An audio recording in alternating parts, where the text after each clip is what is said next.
Hey, this is Dominic from Ethereal Life. I am going for a brisk walk outside here, walking down the streets of upstate New York in the rain. A slight drizzle cascading down my raincoat. Unfortunately, my phone is getting a bit wet, so I don't know how long I can continue this. Please forgive the cars driving by. It's kind of a busy evening, it seems like. Anyways, I wanted to touch base on a few things. I wanted to look into the psychological components of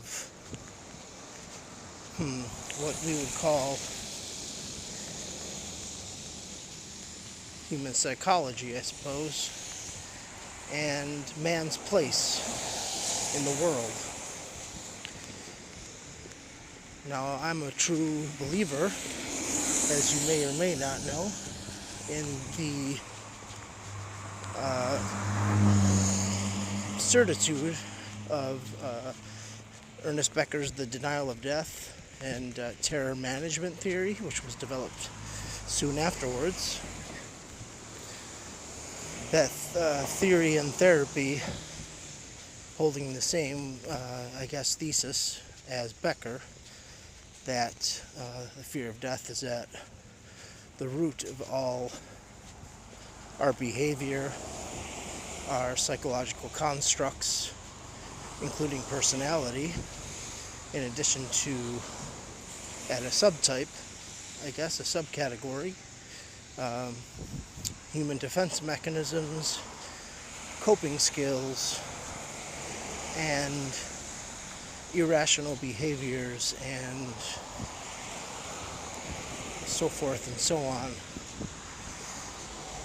I'm walking down a sidewalk right now and looking at grass and buildings and houses all around me and realizing that I'm living in some sort of virtual reality, in the sense that man has formulated ideas, manifested those ideas into reality, and decided to hedge nature, to its edges. Meaning that there's not much around me that I can say that is completely natural. Even the trees here are planted in just the right spots to create a certain aesthetic. I'm walking on pavement, wearing clothes, boots, smoking an e-cigarette, just in amazement of man's ingenuity and innovation at doing its best to take itself out of the history of evolution, but by doing that, creating human history, which for all intents and purposes is a nightmare from which we all would like to wake up from. I can't remember who said that. It's pissing me off that I'm forgetting the quote. But reflecting on my personality and my character this morning in my meditation, being mindful of the thoughts arising and falling within me, I saw the way that I tend to mask the world or wear a person suit, for lack of a better term, to face the world and face the artificial world, artificial in quotes, that man has constructed around me. This is very surreal to me. I'm not sure how I feel about it. I've never been sure how I felt about it, although I do know I am dependent on it. And in the midst of this pandemic, I have a sense and feeling of its fragility. Because what we have done as a society is we have delegated all responsibility of food growth and preparation, money, clothing, water, to different companies, different organizations, whether state-run or privately owned as a business.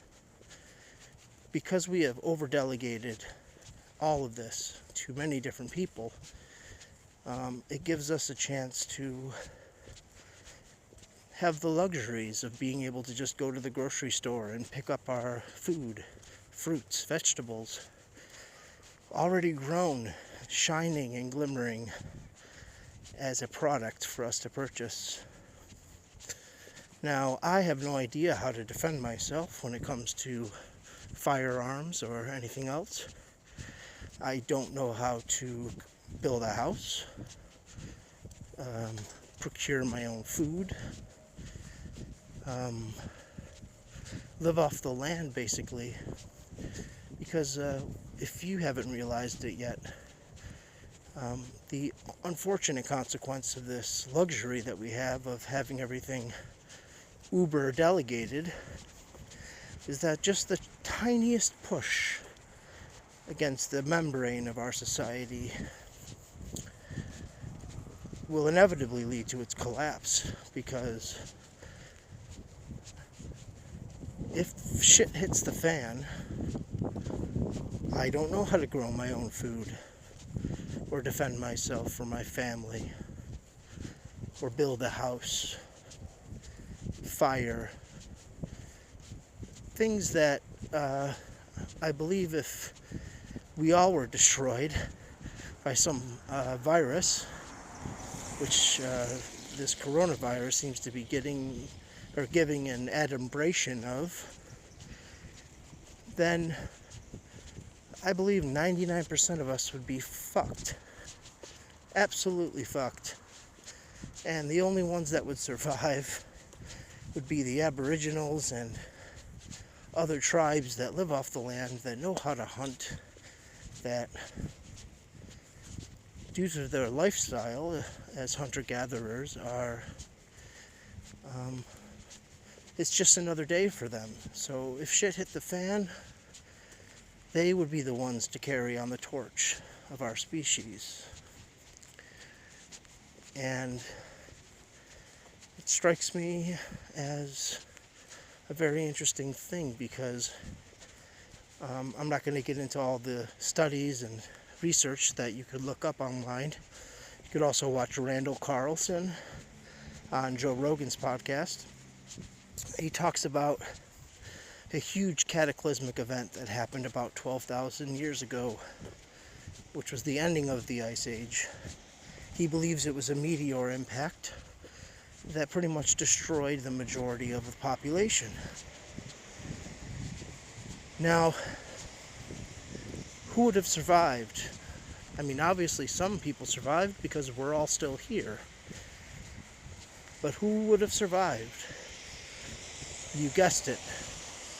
Those same tribal, indigenous aborigines that know how to live off the land and have no quibbles about if shit hit the fan, because they know how to take care of themselves.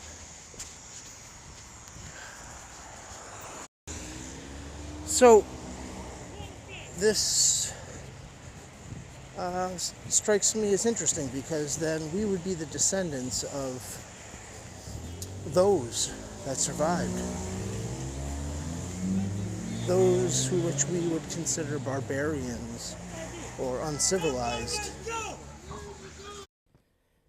Back in the quietness of my home, I'd like to finish this up with a brief segue into language. Language is a beautiful thing. It's I think, the most profound thing that we do, the most alien thing that we do. If you really think about it, and this is kind of paraphrasing Terence McKenna, he kind of said something along the lines of, if I want to communicate with you, I have a certain cultural dictionary in my brain that has been conditioned and constructed as a narrative and story. And I proceed to make small mouth noises. And those small mouth noises traverse through the air as sound waves. And those waves hit your ear delicately, hopefully delicately, changing the pulsations in your eardrum, which convert it to electrical signals, which go to the auditory center of the brain, which is in the dark in your skull, by the way, just like the occipital lobe when it comes to vision. And if you have the same cultural dictionary that I have, and you hear those small mouth noises, you will be able to look into your cultural dictionary, and if there is clarity there and you see what I mean, then we have what's called understanding. And to me, that's a kind of real form of telepathy. You hear all these people talk about, oh, I can hear other people thinking, or I can tell someone's thoughts. Well, you know what? I can put thoughts into your head. I can put ideas into your head just by making small mouth noises. Now, if your cultural dictionary is not simpatico with mine, we do not come to an understanding, and you go on to what's called missing the point and not really having a sense of understanding. And then we need to re-clarify these things. During the psychedelic experience, which is, I'm sure experienced by fewer than I would hope to have experienced. That sentence made no sense. I would hope they would have experienced it more than I'm pretty sure the numbers reflect. Not that everyone is cut out for them, but in a psychedelic experience, when you are with another person, it is quite normal for visual images to manifest in space right in front of you. And this is a form of language, I believe. They are syntactical structures that convey meaning at deep, deep emotional levels, not in word form, but in just the visual understanding of what you're looking at. And if someone else were to be able to see the same exact thing, we would have a higher form of language. And I think language is evolving to this point. I think language is in its infancy. Small mouth noises are well and good. And poetry and some of the great literary works can attest to the beauty and majesty of language and how it can stir up the emotions and, infect people. In the Four Agreements, language is talked about as a spell, kind of, where the first agreement is to be impeccable with your word. And that means, that if you say something mean to someone, not so much a swear word like fuck or something like that, but if you call someone stupid or an idiot, you are infecting that person with a negative emotion. And that emotion, most of the time, infects that person almost like a spell does. It's almost like a witch making incantations with her words to put a curse onto somebody. But that's all well and good, but that's, I think, superfluous, because if I call someone a fucking idiot, and that you're stupid and ignorant and a piece of shit or whatever, these words have infectious negative meanings, and they precipitate most of the time a response that reflects those words. So you can tell that you've infected that person with a spell. You have cursed by all means of the word. You have cursed that person with magic, a real form of magic, which is language. So it's very important to be mindful of what you say to people and how you say it. And if it does offend a person, be ready to apologize and to ask what you can do to fix or remedy the situation. This also goes to the point of taking advantage of a person financially, emotionally, sexually, and most of the time, if you feel bad about something, it's probably the case that you have done something that has caused another person suffering. And in the moral landscape, Sam Harris talks about well-being and human flourishing being the ideal. And from there, we can draw objective facts about this. If well-being is what we're talking about when we mean morality, then calling someone an idiot is not contributing to well-being, and by that measure of well-being being the ultimate standard, that would be considered immoral in the eyes of our society, frowned upon. I mean, you can't get arrested for such a thing, not to my knowledge at least, but it does kind of have a negative kind of a social connotation where you'll be socially blunted, you will be socially ostracized in a way. So this is very interesting. So language is very important. Now, as magical as language is and as powerful as it is, let's take a step back and go back to a child, a baby in a crib. He has no idea of language yet. He has not built the syntactical and semantical structures that correspond to language and how to convey meaning with small mouth noises. So, say, for instance, a bird enters the window, and to this baby, he doesn't know what it is. All he sees is these flashing, beautiful, iridescent lights that cause him wonder and awe. And the sad part of the story is the mother comes in and says, "Oh, honey, that's a bird. Honey, that's a bird." And by doing so, a label kind of goes over top of that bird. Let's call it a plank or a piece of paper or a block that obfuscates the wonder and transcendence and numinous quality of that bird, as we would call it. But without the name, if you can get to the place where the name disappears, that childlike wonder reemerges, where everything has this shimmering, numinous, absolute beauty. I mean, it's not to be underestimated. And by the time the child is 7 or 8, his whole world is covered in tiles. All that wonder and beauty has been completely obfuscated and destroyed, and now he lives in a world of symbols. And this is where Jung comes in, where he talks about man and his symbols. And symbols are all well and good because they are what we use. They are what the human being is all about. We are symbolic creatures. We are syntactical, linguistic creatures.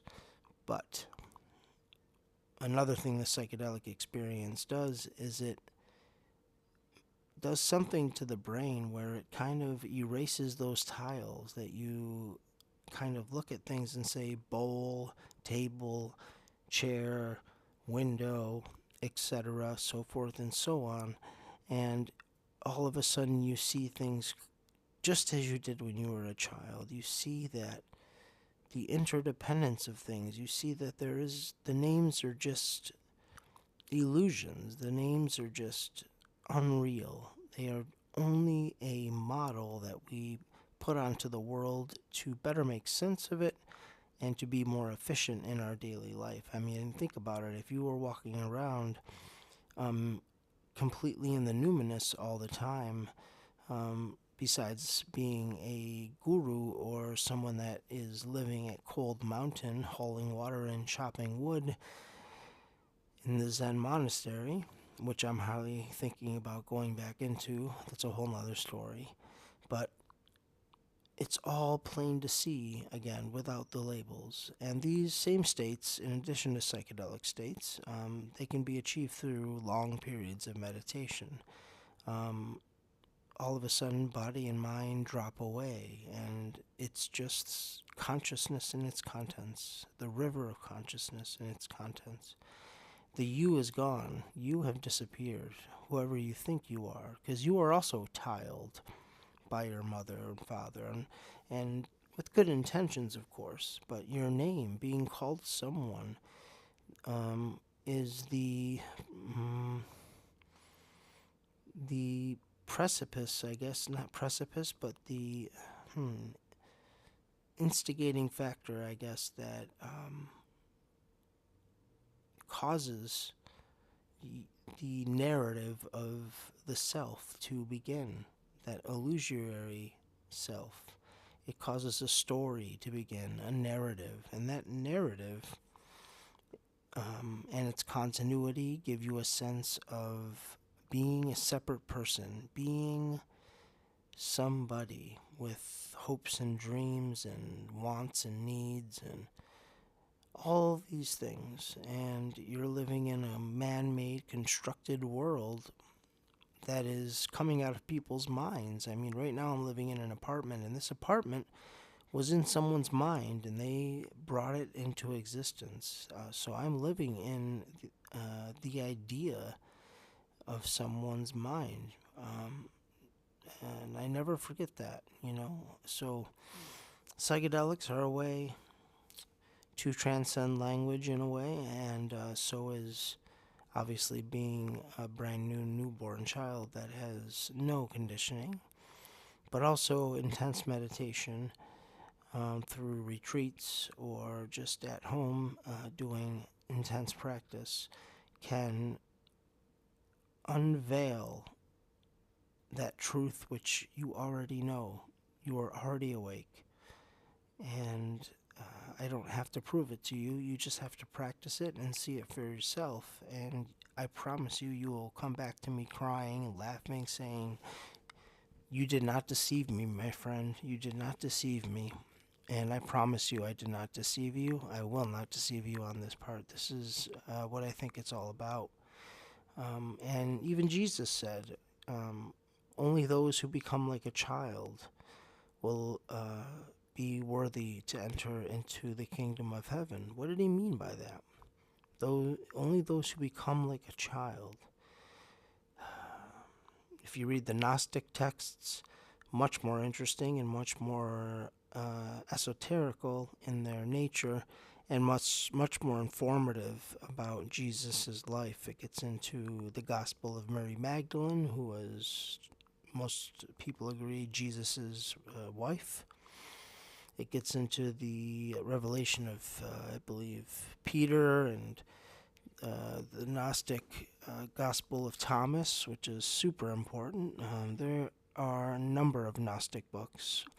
We can get into Gnosticism another time, but it's a far more tripped out version of Christianity that I think was around at the beginnings. It was a small sect of Christianity, the mystical part of Christianity. If you know, all religions have a mystical kind of component, and Muslims have the I can't remember the name right now. It's pissing me off.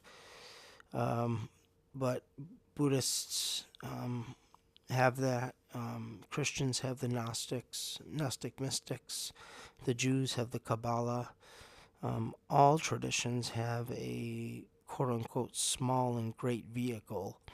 One vehicle for the people who are still attached to form, but are given piecemeal onto how to enter the path and to break free from their mundane psychological issues, whereas the mystical traditions kind of ablate that completely and kind of point directly to the source. And Zen, I believe, is one of those esoteric schools that does that. It's very rigid, very militant, and it also encourages intense periods, long periods of zazen, seated meditation. And the retreats are absolutely grueling. At least for the first 3 days, your legs are absolutely killing you. But by the fourth and fifth day, you feel like you could do this forever. And you feel like this is just the way. You feel so blissed out and so at peace and at one. You are one pointed. Very interesting. So that'll be all I have to say for today. I hope it wasn't too noisy while I was outside. I hope you give this a listen and let me know what you think. Please check out my podcast on Spotify or Anchor. And I'm also posting videos on YouTube now under Ethereal Life and my name, Dominic Calabrese. You can find all of the podcasts and many other videos and tidbits online at those sites, and I look forward to hearing from you truly. And I'm hoping people will subscribe so I can at least get to the place where I can start monetizing and at least make a little bit of money to support myself, because right now, because of the COVID, I am on unemployment, which is ending in February, so I really need to get myself a Patreon page maybe, or hopefully people listening will donate. So I love all of you. All the best to you all, and please be mindful and be good to each other. Practice loving kindness, even to your enemies, even to someone who slighted you. Remember, it's not about you. If someone does something negative to you, that is on them. That is their projection. You need to find a way to be equanimous, even keeled, where it doesn't bother you, where you're not apathetic, but you're compassionate and sympathetic to the person's plight, to why they felt the need to do something so wrong or slight you in such a way that caused you to feel vengeful.